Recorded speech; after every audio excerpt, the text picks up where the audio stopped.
വടകരയിലെ ജനങ്ങളുടെ രാഷ്ട്രീയ ബോധത്തിൽ എനിക്ക് നല്ല വിശ്വാസമുണ്ട്. ഞാനത് ഇപ്പൊ തെരഞ്ഞെടുപ്പ് കഴിഞ്ഞിട്ട് പറഞ്ഞതല്ല. എനിക്ക് അതിനകത്ത് നല്ല വിശ്വാസമുണ്ട്.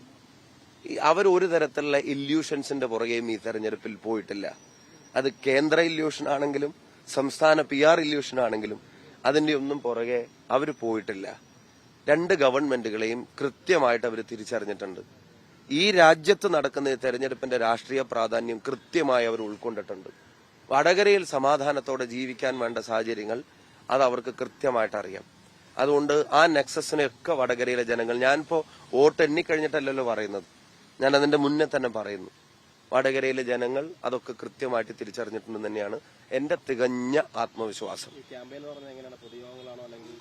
അത് UDF അതിന്റെ പ്രഖ്യാപനം നടത്തും. UDF അല്ല, ഇത് വളരെ സീരിയസ്. ഇന്നിപ്പോ SBI കാണുന്നുണ്ട് ഇതിന്റെ കാര്യങ്ങൾ. ഇത് വളരെ ഗൗരവമാണ്. കാരണം ഇത് ഇരട്ട നീതിയാണ്. അല്ലല്ല, പുറത്തുള്ള മർദ്ദനം തന്നെ ഇരട്ട നീതിയാണ്. അതിൽ അധികാരം ദുർവിനിയോഗം ചെയ്തിരിക്കുക, രാഷ്ട്രീയമായ പക്ഷപാതം കാണിച്ചിരിക്കുകയാണ്. അപ്പൊ ഈ ചോദ്യങ്ങൾക്ക് മുഖ്യമന്ത്രി ഉൾപ്പെടെയുള്ള ആളുകൾ മറുപടി പറയട്ടെ. ആ കൂടിക്കാഴ്ച എന്തിനായിരുന്നു? കണ്ടത് മുഖ്യമന്ത്രിക്ക് വേണ്ടിയാണെന്ന് പറഞ്ഞല്ലോ, ആ രീതിയിലാണല്ലോ പറഞ്ഞത്. പക്ഷെ മുഖ്യമന്ത്രി അന്ന് വോട്ടെടുത്ത ദിവസം പറഞ്ഞത് EP-യുടെ കൂട്ടുകെട്ട് ശരിയില്ലാത്ത രീതിയിലാണ്, പരസ്യമായിട്ടാണ് മുഖ്യമന്ത്രി പ്രതികരിച്ചത്. അതൊക്കെ ചേരുന്നതിന്റെ മുമ്പ് EP ആലോചിക്കേണ്ടതായിരുന്നു. ഇവരെയൊക്കെ വാക്ക് കേൾക്കുന്നതിന്റെ മുമ്പേ. അല്ല, അവർക്കെതിരെ ഒന്നും കേസെടുക്കില്ലല്ലോ. അവരൊക്കെ പിന്നെ എലൈറ്റ് ക്ലാസ് ആണല്ലോ. അവർക്കൊക്കെ എന്തും ആവാം. അവരുടെ അക്കൗണ്ടിൽ നിന്ന് തന്നെ നേരിട്ട് എന്ത് വിദ്വേഷവും വെറുപ്പും ഉണ്ടാക്കുന്ന എന്തും വിളിച്ചു പറയാം. അപ്പോഴൊക്കെ കേരളത്തിന്റെ പോലീസിന് കാഴ്ച നഷ്ടപ്പെടും.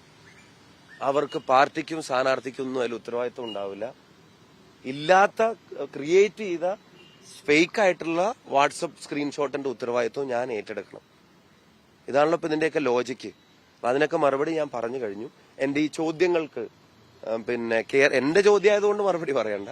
പക്ഷെ കേരളത്തിലെ പൊതുജനത്തിന്റെ മുമ്പിലുള്ള ഈ സംശയങ്ങൾക്ക് അതിന് ഇവർ മറുപടി പറയട്ടെ. നിങ്ങളും ഒരു കാര്യം ആലോചിക്കണം. നിങ്ങൾ പോലും അറിഞ്ഞില്ല എന്ന് പറയുമ്പോൾ ആ മീറ്റിംഗ് എവിടെ വെച്ചാൽ നടന്നു ഇപ്പോഴും നിങ്ങൾക്ക് അറിയോ? വല്ല വിവരം കിട്ടിയിട്ടുണ്ടോ? ഞാൻ അറിയാൻ വേണ്ടി ചോദിക്കുക. ഇല്ല, ഇപ്പോഴും നിങ്ങൾക്കൊരു വിവരം കിട്ടിയിട്ടില്ല.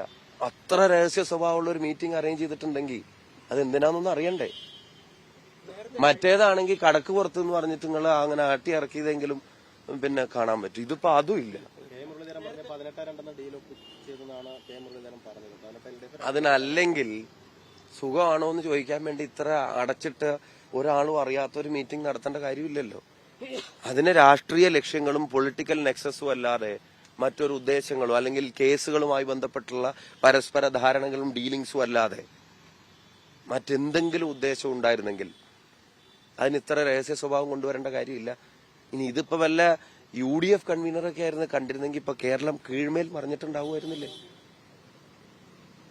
LDFന്റെ കൺവീനർ EP-യെ പോലെ ഒരു സീനിയർ പാർട്ടി ലീഡർ, മുഖ്യമന്ത്രി, ആരൊക്കെയാ ഇവരുമായിട്ട് ചർച്ച നടത്തുന്നത്? അതാ ഞാൻ പറഞ്ഞത്, രാഷ്ട്രീയ കേരളത്തിന്റെ മുമ്പിൽ, മതേതര രാഷ്ട്രീയ കേരളത്തിന്റെ മുമ്പിൽ തലയിൽ മുണ്ടിട്ടാണ് ഇപ്പൊ CPM നിൽക്കുന്നത്.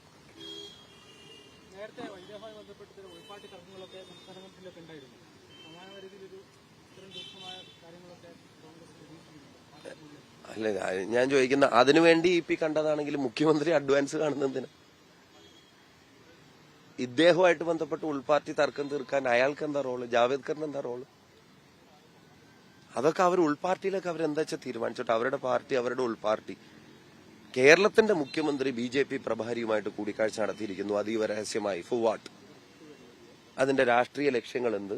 തെരഞ്ഞെടുപ്പ് ധാരണകൾ എന്ത്? കേസുകളിലെ ധാരണകൾ എന്ത്? അതൊന്നും അല്ലെങ്കിൽ പിന്നെ എന്തിനാണ് കണ്ടത്? ചായ കുടിക്കാനും സുഖമാണോ ചോദിക്കാനും അല്ല. അതിന് ഇത്രയും രഹസ്യ സ്വഭാവം ആവശ്യമില്ല.